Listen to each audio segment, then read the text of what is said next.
Happy Martin Day for all of our Martin Lawrence fans out there. And I guess it's also Mario Day too, where we celebrate the resurrection of Mario coming back after being dead for a few days, rising out of the tomb to give us some savings on some Mario related games. But I'm not here to talk about Mario Day because I really don't care. Like, I have all the Mario games I want and the ones that I don't want. They're on sale. Mario versus Donkey Kong. No, thank you. I'll play Donkey Kong 94 on Game Boy for Nintendo Switch Online. But there is something that's been flying around out there that I do want to talk a bit about because people read headlines and then they kind of just base their whole sort of mindset on that one headline as far as something being true or not. And this story is starting to pick up heat online, so I figured I would talk about it to give what I think is actually going to happen with this, and that is in regards to the price of Nintendo Switch 2 games. Now, obviously, if you live in the United States, we're in kind of a time where it seems like everyone's talking about tariffs and how it will impact the potential for video game consoles, potentially physical video games. We haven't really seen anything from the technology side of things quite yet, but it is a topic of discussion. I'm not an economic expert or anything like that, so obviously I don't have too much to say about it. It's kind of one of those situations where I'll cross that bridge when and if we end up getting there.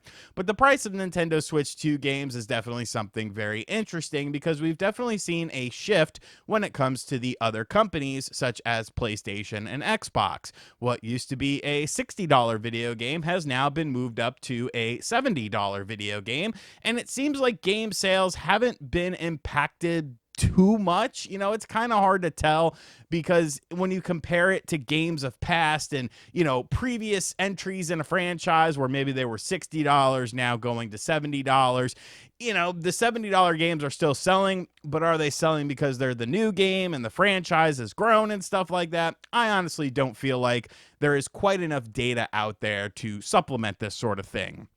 And of course, the conversation goes back to the Nintendo Switch 2. What prices are we going to see on Switch 2 games? Is $70 going to be the standard? Nintendo themselves, of course, dipped their toes into the $70 price point with The Legend of Zelda Tears of the Kingdom. And they sold over 21 million copies. So obviously that $70 price point wasn't a huge detriment to people considering whether or not to pick up the game or anything like that. It still sold extremely well. It just didn't sell as well as Breath of the Wild, but that has nothing to do with price point. That has to do with the sizzle kind of being off of the steak a little bit because you can only do the same trick one time. And if, you see Link go out into the big open world where you can go anywhere, it doesn't carry that much weight into the sequel. Like, that doesn't mean the sequel is worse, but people that said that the game was definitely going to oversell Breath of the Wild, well, they look a little bit silly. This article here kind of is highlighting some of the things that we're talking about with this because according to a report, Nintendo Switch 2 games could be more expensive on average per insider. Now, the insider who said this is someone that's a little bit questionable, so we'll go along and read some of this stuff. So games in Latin America for the Switch have increased in price. Okay, whatever. According to Centro Leaks, which shares Pokemon-related leaks, Nintendo Switch 2 games will be priced at $70, aligning the standard price of PS5 and Xbox Series X and S titles. Central Leaks previously reported that the Switch 2 would feature a larger screen. This was later confirmed in Nintendo's official announcement, showcasing the console's bigger size. And this means Centro does know stuff early and isn't just making stuff up for clout. What about all the things that they have been somewhat inaccurate about, though? Like, I'm not trying to throw shade to Central Leaks or anything like that, but I feel like, there's a lot of stuff that they've been wrong about, too. So I don't understand where they're getting this sort of information as far as, how this is going to be. And that's pretty much the entire story, is just Central Leaks is saying that Switch 2 games will be priced at $70. And that's a very sort of broad statement to make because I think when they're talking about first party Nintendo Switch 2 games, like, yes, some of them are going to be priced at $70, much like you saw with Tears of the Kingdom. I honestly wouldn't be super surprised if like the next 3D Mario is a $70 game, because obviously they've been working on that for quite a while now. You have more advanced hardware. It took you longer to make. You want to recoup more of your money. You could say whatever you want about the greed aspect of it, considering that, I mean, Nintendo isn't really hurting for money or anything like that, but I wouldn't be surprised if a new 3D Mario game was a $70 game. But I also wouldn't be surprised if a new 2D Mario game was a $60 game. You know, say what you will about 2D games, and I thoroughly enjoy them, but there definitely is a mindset for a lot of people that, you know, it's not quite worth that same $70 price point that a 3D game is. There is still sort of that connotation that goes along with 2D games because, I mean, 2D games do, you know, generally speaking, they do have a little bit less going on than a 3D game does. It's a bit more controlled. So for a 2D Mario game, I don't expect that to be a $70 game. I think Nintendo is going to pick and choose based on the strength of the IP and based on the sort of game type, and maybe to some degree the strength of the development cost of it.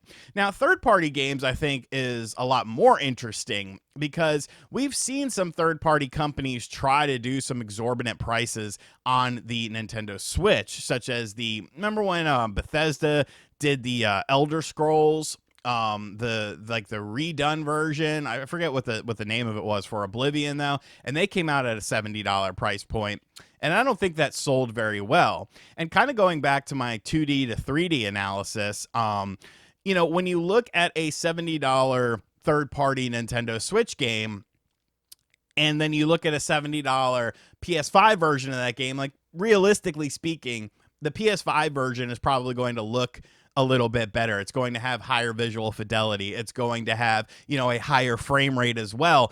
So will Nintendo Switch 2 adopters be willing to pay out $70 for what could be deemed an inferior version of the game? I think it'll once again be on a game-by-game basis. Like, let's be realistic here. There's not a whole lot of third-party games that have sold extremely well on the Nintendo Switch that were multi-platform games. Yes, there are some, don't get me wrong, but a lot of games don't tend to do that well on the Switch comparative to something like the PlayStation 5.